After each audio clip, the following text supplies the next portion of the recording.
Welcome back to the Deep Dive.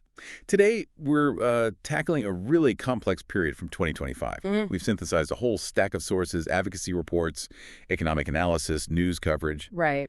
and they describe these two, well, almost parallel crises hitting the American public. That's a good way to put it. It's definitely a dual narrative. On one track, you have these deliberate policy moves aimed at reshaping the federal workforce, dismantling equity initiatives, Right. and then boom, right alongside that, you get this immediate crisis from the government shutdown, threatening the social safety net, S&P benefits specifically. Two very different kinds of pressure points. Exactly. And our deep dive today is about understanding how they converged and what the sources say the impact was. Okay, let's unpack that. Let's start with those institutional changes. Mm. The sources describe these workforce cuts happening pretty early on, right? Mm. Under this new Department of Government Efficiency, DOGE. Yes, early in the administration, first 100 days kind of time frame. The stated goal officially was efficiency, streamlining federal operations, making things run better, supposedly. But the data showed something different. The National Women's Law Center did an analysis, I recall reading. That's right. And this is pretty significant according to their findings. They analyzed Office of Personnel Management data, which apparently was later deleted, and they found a pattern. The agencies hit with the deepest cuts. They consistently employed the highest percentages of women and people of color. So it wasn't just random efficiency. The sources argue there was a demographic element to where the cuts fell hardest. That's what the NWLC report suggests, yeah. Can we get specific? Mhm. Which agencies are we talking about? Well, the reports highlighted places like the Equal Employment Opportunity Commission, the EEOC, an independent agency focused on workplace discrimination. Right, critical function there. Absolutely. And also larger departments like the Department of Education and USAI, the Foreign Aid Agency. These were specifically mentioned as having substantial representation of women and people of color on their payrolls. And this pattern, it seems, leads right into the next big policy shift we saw reported. The executive orders targeting DEI programs. Exactly. Diversity, equity, and inclusion programs across the federal government.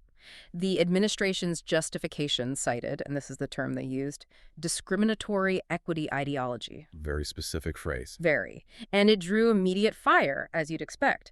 Groups like the ACLU called it out, arguing it was basically designed to enable discrimination. So what was the immediate impact on the workforce, according to the sources like, say, the National Partnership for Women and Families? Well, their analysis, and others too, pointed to a disproportionate effect on Black women within the federal workforce. Okay.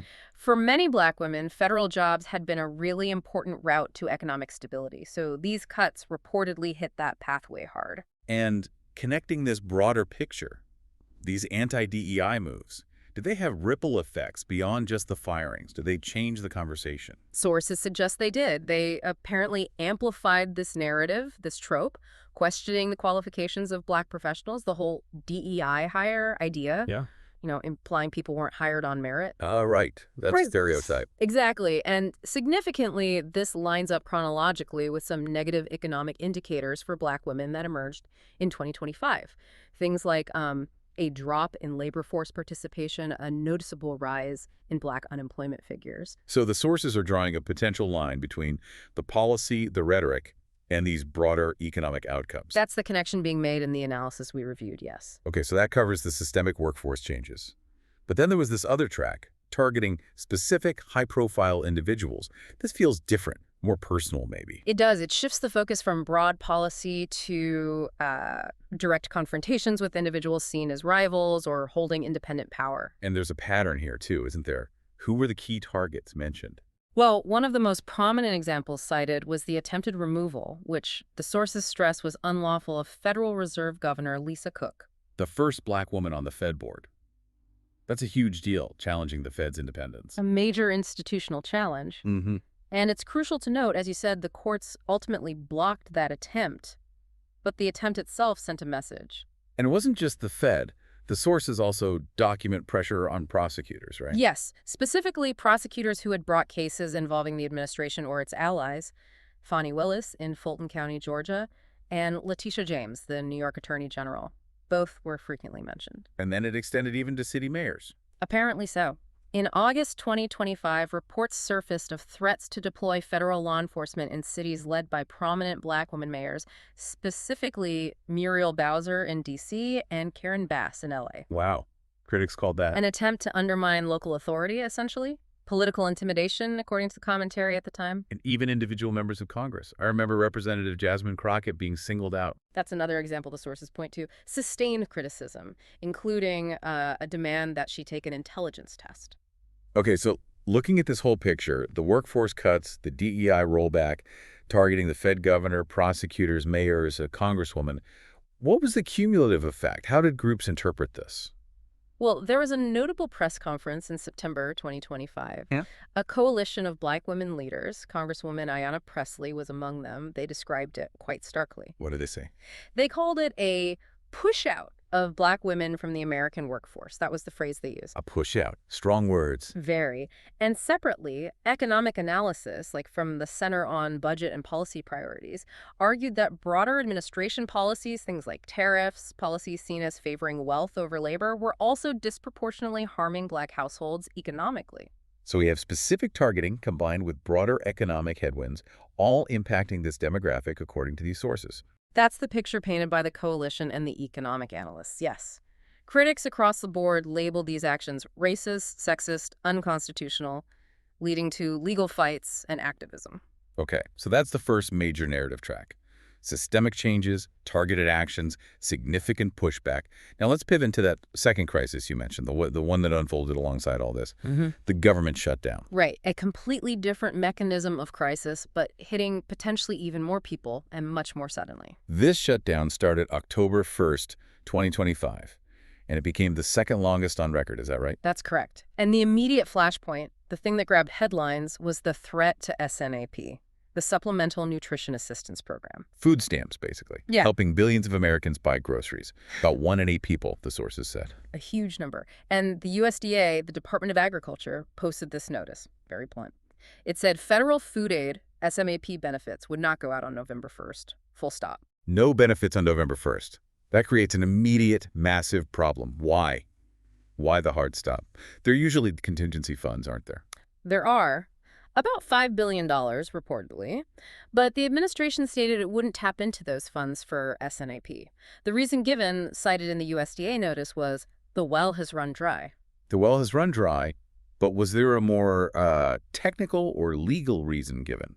Yes, the USDA memo laid out the legal argument. It basically said those contingency funds are legally reserved only for specific disaster relief, things like mobilizing aid quickly after a hurricane. Okay.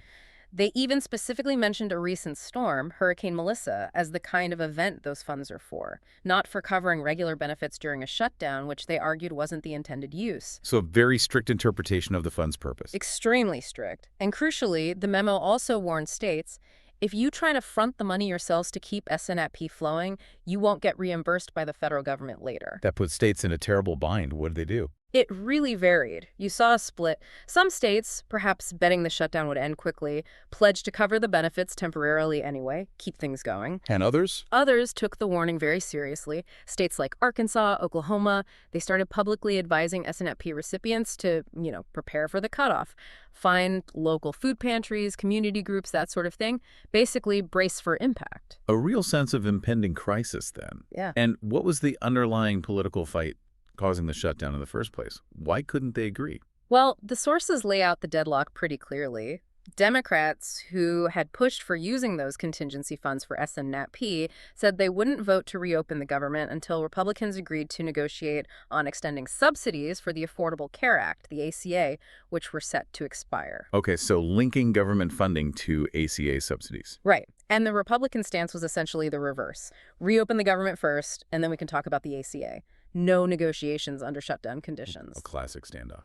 Absolutely. Senator Chris Murphy, the Democrat from Connecticut, was quoted accusing Republicans of basically refusing to negotiate while millions were potentially facing hunger. It just highlights the incredibly high stakes for ordinary people caught in the middle. So just to recap this deep dive, we've traced these two major threads through 2025 based on the sources. First, this deliberate reshaping of the federal workforce and policies like DEI alongside targeting specific individuals. Right. Actions driven by, it seems, a desire for institutional control, leading to pushback and legal challenges. And second, this simultaneous acute crisis caused by political deadlock, The government shutdown bringing millions to the brink of losing food assistance with that November 1st deadline looming. Exactly. We've seen how policy choices and political paralysis converge, creating these really distinct yet connected challenges. And the sources, particularly the advocacy reports, consistently highlight the disproportionate impact on already vulnerable populations. And it's important to note, as the sources do, that legal challenges did manage to block some actions, like the attempt to remove Governor Cook. Yes, some checks were effective. But the broader impact of the workforce changes and the sheer panic around the SNAP cutoff, those remain central to the narrative described in the materials we looked at. Mm. We've really tried to lay out the arguments and justifications from all sides just as they were reported. We have. That brings us to a final thought, something for you, the listener, to consider. Given the USDA's strict legal argument that contingency funds were only for natural disasters like Hurricane Melissa, not for SNAP during a shutdown, Yeah. how might that kind of rigid technical interpretation of financial relief affect how we perceive the severity of a man-made disaster, like a prolonged political shutdown, especially for those who rely most on that support? How do we weigh different kinds of disaster when the impact on people can be just as severe? Something to think about. Mm-hmm. Until our next deep dive.